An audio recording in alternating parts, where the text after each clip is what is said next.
Nous voici parvenus à ce jour, dimanche, premier jour de la semaine, occasion que le Seigneur nous aide à nous préparer, à nous lancer dans les activités des jours à venir. Nous avons besoin de sa présence, de son secours. Et il est important pour nous de commencer la semaine au pied du Seigneur, car le secours nous vient de l'Éternel. Le thème que nous allons analyser aujourd'hui, résister au Saint-Esprit. Mais pour que le Seigneur nous aide, comment éviter ce travers? Nous allons prier pour lui demander de nous accompagner dans cette étude. Nous rendons grâce à notre Dieu qui, dans sa bienveillance, ne nous a pas laissés orphelins en ce monde. Jésus est venu à séjourner parmi nous. Il est reparti et heureusement, de sa part, nous avons reçu le Consolateur qui guide nos cœurs, guide nos pas, notre intelligence pour que nous puissions saisir les choses célestes et nourrir la pensée de Dieu afin de vivre la vie de Dieu. Alors que nous allons ouvrir ta parole, ce pain de vie, nous te demandons par l'Esprit de nous guider afin de savoir ce qu'il faut éviter et rester en dépendance et en soumission à notre Dieu. Que son secours soit pour chacun, par le beau nom de Jésus. Nous avons prié. Amen.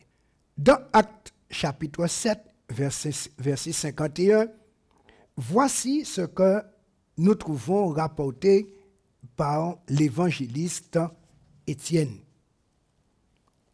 S'adressant au Sanhédrin, qui était déterminé à le nuire, à le tuer parce qu'il était un témoin fervent de Jésus, et il arrive à un point crucial.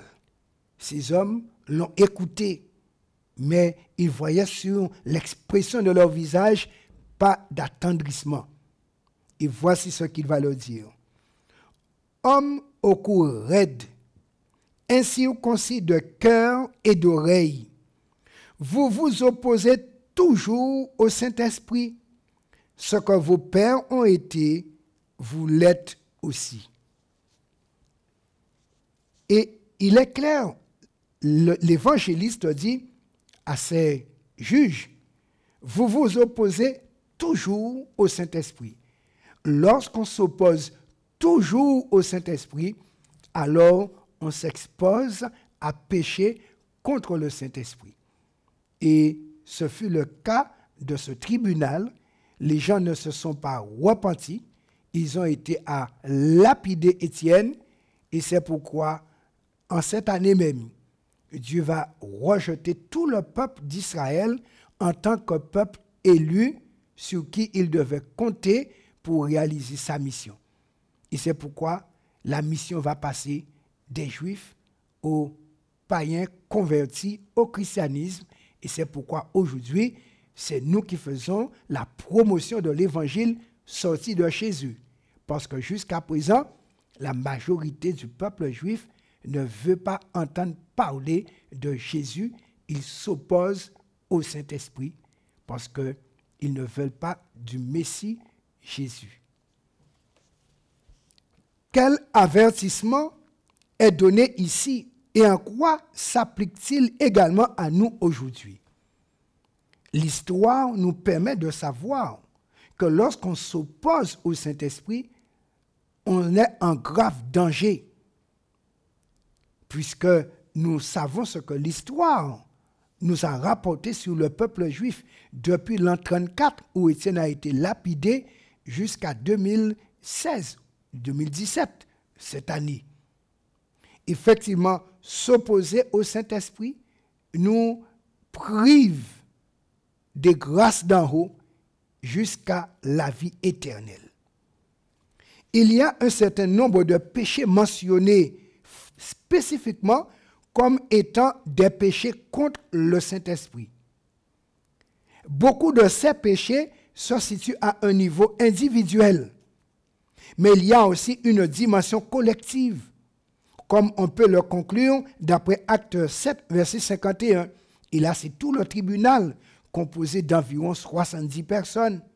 Et c'est pourquoi 70 juges devant décider de l'avenir d'un homme, tous ont été d'avis de le lapider parce qu'ils ne se sont pas laissés convaincre par le Saint-Esprit pour accepter Jésus comme sauveur, bien qu'ils aient vu le visage d'Étienne paraître comme celui d'un ange.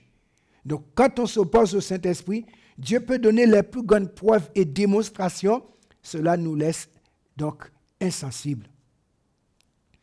Étienne souligne que ses accusateurs ont la nuque raide, comme les Israélites rebelles quand ils ont adoré le veau d'or dans Exode 33, verset 3. Effectivement, et Dieu a appelé souvent le peuple passé, peuple au cou roide ou au cou raide, parce qu'ils ne se soumettaient pas à Dieu malgré les directives claires de Dieu.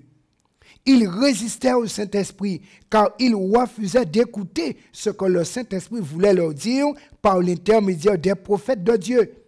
Ce motif d'opposition à Dieu et à ses plans en a, en fin de compte, amené certains à rejeter la déclaration du Seigneur Jésus-Christ. Au lieu de suivre Jésus, ils faisaient de l'adoration extérieure un substitut à l'adoration directe à Dieu, passant par l'obéissance à la parole incarnée. Si on rejette Jésus, Dieu venu nous former à la véritable adoration, se détourner de Jésus fait que notre adoration est une adoration détournée, puisque Jésus, il doit être au centre. Et si Jésus n'est pas compris dans l'adoration, cette adoration n'est pas reçue par le Père. C'est ce que Jésus a dit clairement dans Jean 5, versets 22 à 24, en disant que tous doivent honorer le Fils comme ils honorent le Père. Celui qui n'honore pas le Fils n'honore pas le Père qui l'a envoyé. Prétendre adorer Dieu en négligeant Jésus, c'est avoir de la part de Dieu une fin de non-recevoir en adoration. Et c'est grave que le Père refuse une adoration. C'est une idée incroyable que de penser que de faibles êtres humains créés par Dieu et dépendants de lui sont capables de résister à l'action du Saint-Esprit. Et en fin de compte, on résiste à la grâce de Dieu, puisque c'est par le Saint-Esprit que la grâce nous est communiquée. Aussi puissant que soit Dieu, il ne s'impose pas à notre libre arbitre, il respecte notre choix. C'est pourquoi on peut s'opposer au Saint-Esprit. D'ailleurs, son rôle, c'est de nous convaincre, mais on peut ne pas se laisser convaincre. Après tout, si Dieu voulait nous obliger à lui obéir, pourquoi ne l'a-t-il pas fait dès l'Éden avec Adam? Ça aurait été bien plus simple que de le faire maintenant avec des milliards d'habitants. Le monde aurait été épargné de toute cette crise du péché. Dieu nous a créés un être libre avec la possibilité de faire des choix moraux, que ce soit pour la vie ou la mort, pour le bien ou le mal. Quel don sacré! Et comme il a coûté cher, le libre arbitre. Chacun est responsable de ses propres décisions, mais nous avons également une responsabilité collective. Nous devons nous encourager les uns les autres à être fidèles, à obéir à la parole de Dieu et à rester près de Jésus. C'est ce auquel l'apôtre Paul se livrait en tant que messager de Dieu dans Hébreux 10, versets 24 et 25. Voici ce qu'il nous dit. Parce que en tant qu'Église, nous avons une responsabilité de proximité. Il dit ceci: veillons les uns sur les autres pour nous exciter à la charité et aux bonnes œuvres. N'abandonnons pas notre assemblée comme c'est la coutume de quelques-uns, mais exhortons-nous réciproquement, et cela d'autant plus que vous voyez s'approcher le jour. Et c'est là où il va dire au verset 26, « Car si nous péchons volontairement après avoir reçu la connaissance de la vérité, il ne reste plus de sacrifice pour les péchés. » Nous commettons le péché contre le Saint-Esprit. Mais nous soulignons, qu'il y a une dimension collective. Donc, collectivement, on peut s'opposer au Saint-Esprit. En tant qu'Église, en tant que groupement religieux, on peut s'opposer au Saint-Esprit. Et là, c'est le groupe qui se trouve banni.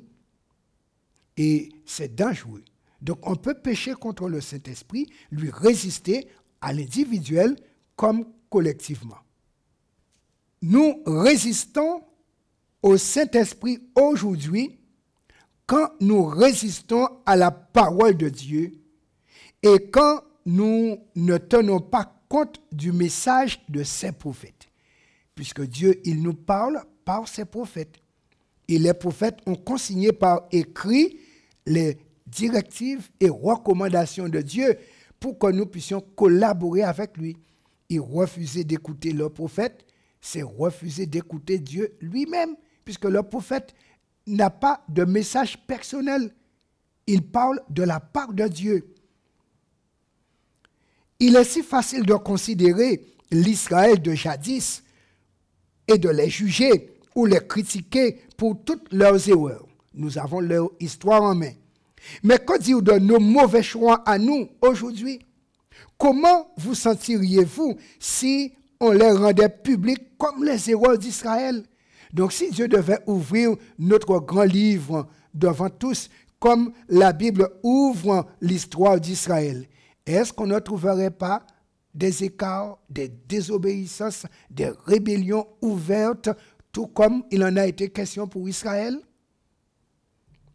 Comment aider les autres à aller vers l'amour et les belles œuvres? Quelle est votre responsabilité pour encourager l'amour et les belles œuvres chez les autres? Et c'est ce que l'apôtre Paul nous dit, exhortons-nous réciproquement pour nous exciter à la charité et aux bonnes œuvres. Ce qui veut dire, notre vie doit être rythmée sur l'amour de Dieu. Et comme Paul l'a dit, l'amour du Christ nous presse. Lorsque nous avons l'amour de Dieu, l'amour pour Dieu, nous avons l'amour pour la vérité, on ne va jamais s'opposer au Saint-Esprit. Et c'est pourquoi nous allons prier pour demander à Dieu de nous aider à refuser cette idée d'opposition à sa parole, parce que nous avons envie d'être transformés. Prions. Éternel, notre Père, notre Dieu, nous voulons être transformés, avoir des cœurs dociles, ne pas cultiver des coups raides, des personnes insoumises. Nous voulons être des obéissants, comme Jésus l'a dit, heureux les doux, car ils hériteront le royaume des cieux. Donne-nous les sentiments qui étaient en Jésus, qui face aux paroles des prophètes, lui se soumettait même devant le diable, disant, il est écrit.